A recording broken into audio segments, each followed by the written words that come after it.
ఉండారా? దేవుని సేవకుడికి ఎవరైనా వ్యతిరేకంగా ఉంటే యెజబెలు కూలిపోయినట్టు కూలిపోవటమే తప్ప మరేమీ లేదు. కూలిపోయింది. డబుల్ స్టేర్ మీద నుంచి కూలిపోయి కింద పడి చచ్చింది యెజబెలు. కేవలం దేవుని సేవకుడికి వ్యతిరేకంగా ఉంది, దేవుని మందిరానికి వ్యతిరేకంగా ఉంది, దేవుని మనసానికి వ్యతిరేకంగా ఉంది. పిల్లారా, ఈ యొక్క హేరోదు రాజు కూడా దేవుని యొక్క పరిశుద్ధుడికి, ఆ పసిపాలుడైనటువంటి యేసు ప్రభుకి వ్యతిరేకంగా ఉండి 2000 మందిని చంపేపించాడు. ఆయన బ్రతికాడా? ఆయన కూడా చనిపోయాడు. యేసు ప్రభు తరతరాలుగా రాజుగా పిలువబడుతూ ఉన్నాడు. చెప్పు హల్లెలూయా.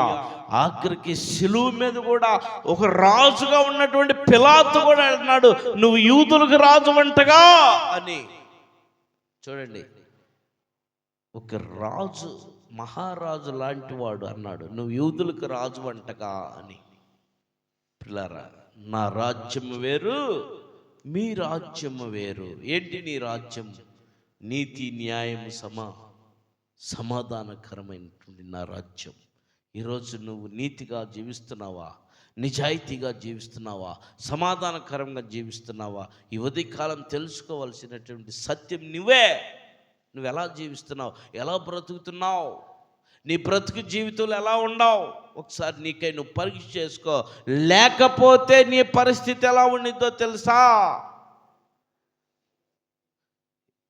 లేకపోతే నీ పరిస్థితి కూడా అధ్వానంగా ఉంటుంది. పిల్లారా, నువ్వు జీవించినంత కాలం నీతిగా జీవించు, నిజాయితీగా జీవించు. నీతి, నిజాయితీ ఎక్కడ దొరుకుతుందో తెలుసా? డిమార్ట్లో దొరుకుతాయి. తెచ్చుకోండి వెళ్ళి. కొత్తగా షాప్ పెట్టారు చీరాల రామాపురం రోడ్లో, డిమార్ట్. అందులో దొరుకుతాయి. అవునా? దొరుకుతాయి కదా. ఒకసారి అందరూ సింధుకి చప్పట్లు కొట్టండి. నిజం చెప్పింది కొట్టండి. మరి ఎక్కడున్నావు నువ్వు? ఎక్కడున్నావు నువ్వు? గేలం వేయంగా లటక్కని పడిపోతివి చేపల. అవునా కదా? నీతి, న్యాయము ఏ మార్కెట్లో దొరకదో, ఏ రాష్ట్రంలో దొరకదో, ఏ దేశంలో దొరకదో, ఏ ప్రాంతంలో దొరకదో, నువ్వు ఉన్న చోటే నీ నోటి ద్వారా, నీ హృదయంలోనే దొరికింది నీతి, న్యాయము. నువ్వు ఉన్న చోట నిలబడి మోకరించి, ప్రభువా ఇది మొదలుకొని నేను నీతిగా జీవించాలయ్యా, ఇది మొదలుకొని నేను నిజాయితీగా ఉండాలయ్యా, ఇది మొదలుకొని నేను సత్యముగా ఉండాలయ్యా, ఇది మొదలుకొని నేను సమాధానంగా ఉండాలయ్యా, ఇది మొదలుకొని నేను ఇదిగో నిన్ను పోలి నడవాలయ్యా అని నువ్వు దేవుణ్ణి అడగగలిగితే, ఆ నీతిమంతుడైనటువంటి దేవుడు, ఆ సత్యవంతుడైనటువంటి దేవుడు, ఆ రక్షకుడైన ప్రభువైన యేసుక్రీస్తు, అయ్యా నువ్వు ఇక నుంచి నన్ను వెంబడించని నిన్ను సత్యవంతుడిగా, సత్య మార్గంలో సత్యవంతుడిగా నిన్ను నడిపిస్తాడు, సత్యవంతురాలుగా నిన్ను నడిపిస్తాడు, నీతిని నీకు అనుగ్రహిస్తాడు, నిజాయితీ నీకు అనుగ్రహిస్తాడు, సమస్తాన్ని నీకు అనుగ్రహిస్తాడు. ఆ సమస్తాన్ని నువ్వు పట్టుకొని ఎలా జీవిస్తూ ఉంటే ఇక్కడ నీకేమి దొరకదు తెలుసా? ఇక్కడ ఏముండదు నీకు తెలుసా? ఇక్కడ ఏ మేడలు దొరకవు నీకు, ఏ మిత్తులు దొరకవు నీకు, ఏ ఆశీర్వాదం దొరకదు నీకు. నీతి, నిజాయితీగా నువ్వు జీవించావంటే నీ మీద రాళ్లే తప్ప ఏమీ ఉండవు నీ మీద. కానీ పరలోకములో నీకు బహుమానాలు సిద్ధపడి ఉంటాయి.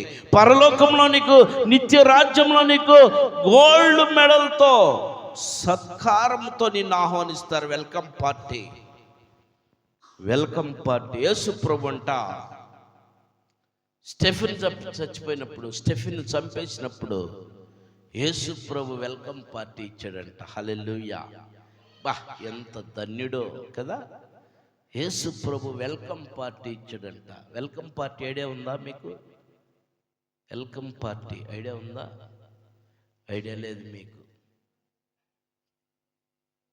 నేను ఇక్కడ ఎన్నో కార్యకలాపాలు చేయాలనుకుంటా ఉన్నా, కానీ